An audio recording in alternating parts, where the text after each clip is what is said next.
ओम विश्वानि देव सवित्र दुरितानि पराशुभ यद्भद्रं तन्न आशुभ। तो माँ गौरी की आराधना हमें मानसिक रूप से करनी है, क्योंकि आज का जो दिन है वो सहस्त्रार्थ के लिए है।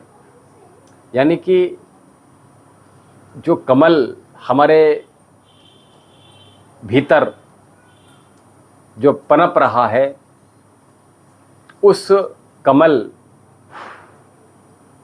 यानी जो कलश कमल रूपी है, उससे कुछ अमृत की बूंदें निरंतर टपक टपक कर हमारे मन को और उज्जवल कर रही हैं। एक एक बूंद हमारे मन को बहुत ही स्ट्रांग बना रही है, शक्तिशाली बना रही है, निरोग बना रही है, कष्ट रहित बना रही है और मोक्ष धारण करवा रही है। ये अमृत हमें दीर्घ आयु बना रहा है। तो इसलिए हमें महागौरी की जब आराधना कर रहे हैं तो उनका ध्यान अपने मस्तक पटल में भीतर हमें अनुभव करने हैं। और हम बता दें कि व्यक्ति जो आज हमारे पास प्रश्न आया, हम पहले वो प्रश्न ले रहे हैं। तो प्रश्न आया क्या कि हम अपने जीवन में प्रसन्न कैसे रहें और अपने मन को कैसे हम उसको मन पर विजय प्राप्त कर पाएं, कैसे करें।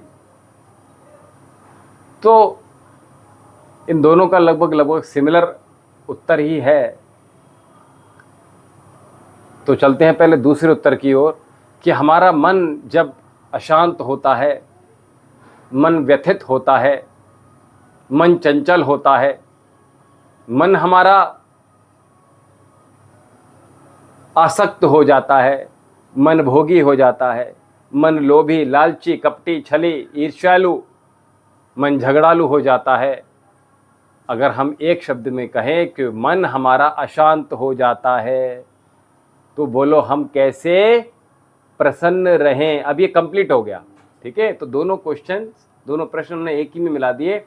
तो हम अपना मन को, अपने शरीर को कैसे, जीवन को हम कैसे प्रसन्नताओं से भर पाएंगे।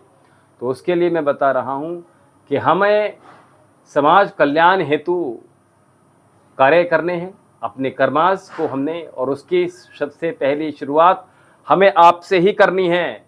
नियम में रहकर, यम नियम आसन में रहकर हम अष्टांग योग के माध्यम से अपने शरीर को प्रसन्न रख सकते हैं। दूसरा प्रसन्न रहने का जो तरीका वो ये कि आध्यात्म, योग और आयुर्वेद, इन तीनों चीज़ों का जब हम आपस में इनको जोड़ते हैं, इनका समन्वय हो पाता है।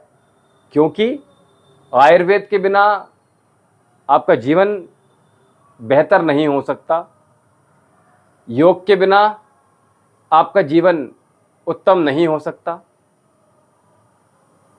और आध्यात्म के बिना आपका जीवन पापों से भर जाएगा। तो इसलिए हमारे जीवन में इन तीन बिंदुओं का महत्व समझना जरूरी है, क्योंकि ये आयुर्वेद, योग और अध्यात्म, ये शनय शनय धीरे धीरे धीरे धीरे धीरे धीरे प्रभावी होते हैं और काम आपका पहले दिन से ही करते हैं। ये भी बता दूं, चाहे योग हो, चाहे आयुर्वेद हो, चाहे अध्यात्म हो, डे 1 से काम करते हैं, पहले दिन से ही आपको लाभ देना प्रारंभ करते हैं। तो इसलिए हमें आयुर्वेद में रहकर अपने नियम करेक्ट करने हैं, योग में रहकर अपने शरीर पर नियंत्रण रखना है, और आध्यात्म में रहकर अपने मन को हमें नियंत्रण में रखना है। अपने मन को नियंत्रण में रखने के लिए क्या करेंगे?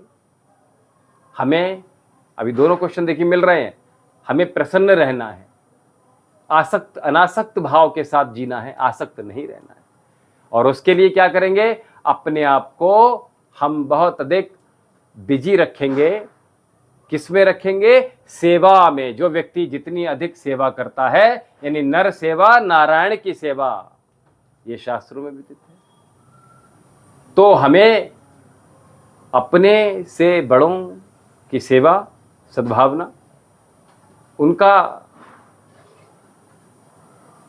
हमें अनुसरण करना है और उनकी हमें सेवा इत्यादि करनी है, एक बात।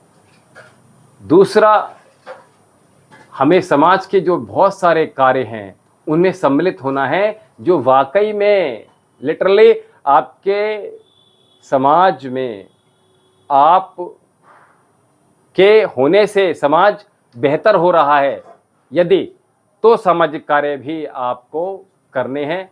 आपका मन प्रसन्न होना प्रारंभ हो जाएगा। और मैंने कहा अपने आप को इतना व्यस्त रखिए। व्यस्त का मतलब गड़बड़ कुछ नहीं करना है, ये याद रखिए। हमें अपने जीवन को गड़बड़ कभी नहीं करना है। मैंने 3 बिंदु दिए, आयुर्वेद, योग और अध्यात्म। इन तीनों से अगर आपकी जीवन चित होता है, डिटैच होता है, दूर होता है, बिछुड़ जाता है, अलगाव आ जाता है, इन तीनों को आपके जीवन में एक भी अंश नहीं है, तो समझ लीजिए आप पाप में हैं।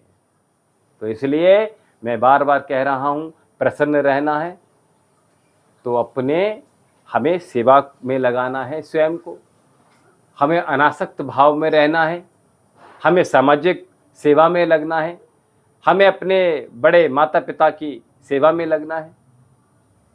और उसके बाद और मैं आपको एक और बात बता दूं कि आजकल का जो समाज है ना, उसमें बच्चे बहुत तेजी से बिगड़ रहे हैं। उसके लिए हमें संयुक्त परिवार में ही रहना है। बिटिया की शादी हो तो माता पिता ये देख ले कि संयुक्त परिवार है या नहीं है, साथ में सब भाई रहते हैं या नहीं रहते हैं, माता पिता साथ में रहेंगे नहीं रहेंगे, तो आपके बच्चे जीवन में बिगड़ नहीं सकते। एक छोड़ेगा तो दूसरा संभाल लेगा। ये संयुक्त पर हमें मुट्ठी है ना ये, तो इसलिए हमें संयुक्त परिवार में रहेंगे। आपके कभी पहले के आप देख लो, पहले बहुत कम स्ट्रेस हुआ करता था, अनिद्रा ना के बराबर थी, और सुसाइड आदमी कितना कम किया करता था।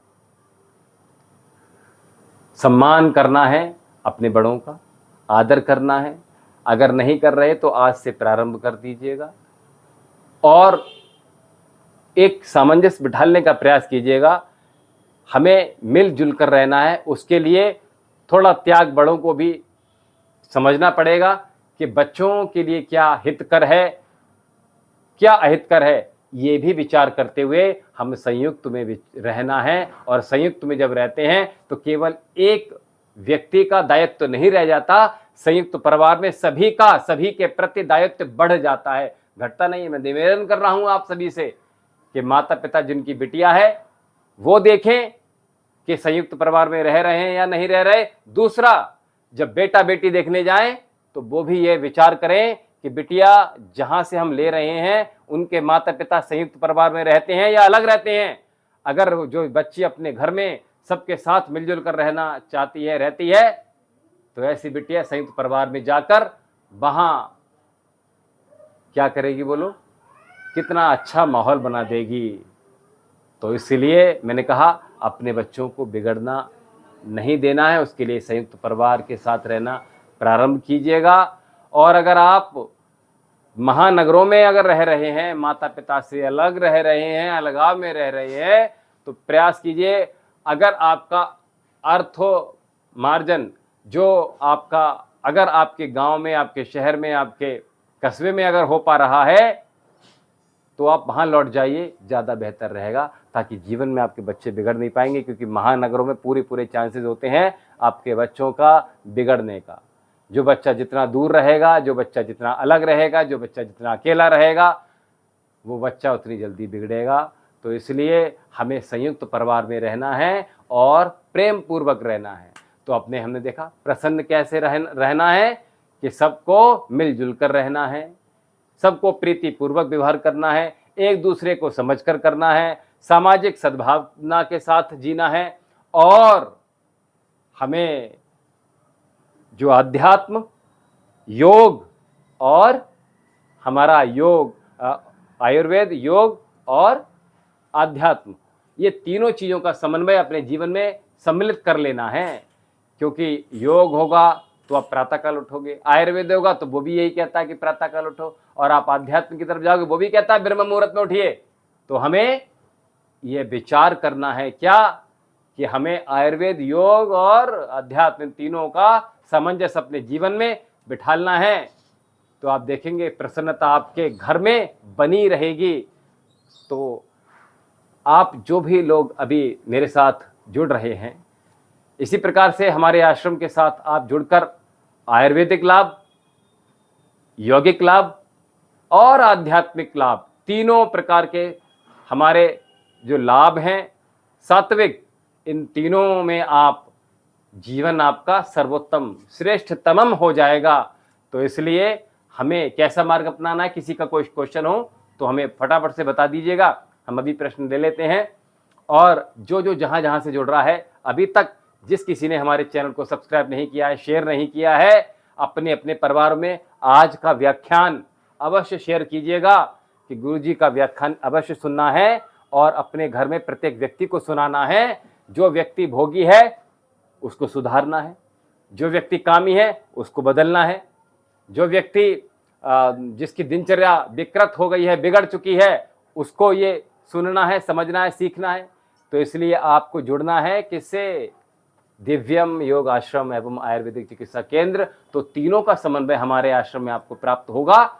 उसके लिए आपको हमसे क्या करना होगा? कनेक्शन, मेल बना के रखना होगा। तो उसके लिए हमारे चैनल को वैद्य विशाल जौहरी, आचार्य वैद्य विशाल जौहरी चैनल को आप सब्सक्राइब कर लीजिएगा और इसको आप जितना अधिक शेयर करेंगे उतना आपको पुण्य का लाभ प्राप्त होता चला जाएगा। और जिनके प्रश्न हों वो ले लीजिएगा। ठीक है, सीताराम DW सुधाकर, सीताराम महाराज जी, जी सीताराम जी, सुधाकर जी, सीताराम, आपके बहुत बहुत आशीष लो।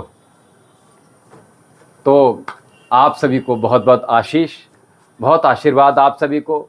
आपके घर में माता रानी की कृपा ऐसे ही बनी रहे, वर्ष भर आपके घर में और कभी अन्न की, कभी धन की कोई कमी ना हो। आप का मन प्रसन्न रहे, आप सोने जाएं तो सो जाएं, शौच के लिए जाए तो शौच आ जाए, कहीं आपको विघटन नहीं पैदा करना है।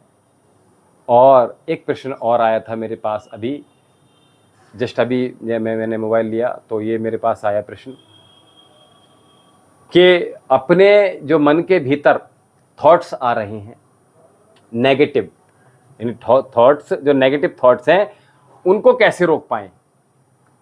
अगर वो आपके जीवन में आ रहे हैं, आपके मन में आ रहे हैं, आपके शरीर में आ रहे हैं, आपके घरों में आ रहे हैं, आपके परिवारों में आ रहे हैं, तो ऐसे विचार क्या करेंगे? वो एक, जैसे अभी दिवाली का समय आ रहा है तो जैसे वो पटाखे की एक चिंगारी होती नहीं है, पटाखे पर अगर कोई चिंगारी पड़ जाए, ये नेगेटिव थॉट्स वही होता है, पूरे घर को तहस नहस कर देता है और उससे बचना बहुत आवश्यक है, ये बात। दूसरा, उससे बचा कैसे जाए? तो मैंने कहा ये तीनों का हमने अनुसरण तो करना ही है। देखिए तीनों क्वेश्चन एक से ऐसे मिल गए, तो हमें उन विचारों को पलटकर जवाब देना है। उन विचारों को हमें जीना नहीं है, उनको सोचे पड़े हैं, बस सोचे पड़े हैं, ये नहीं करना है।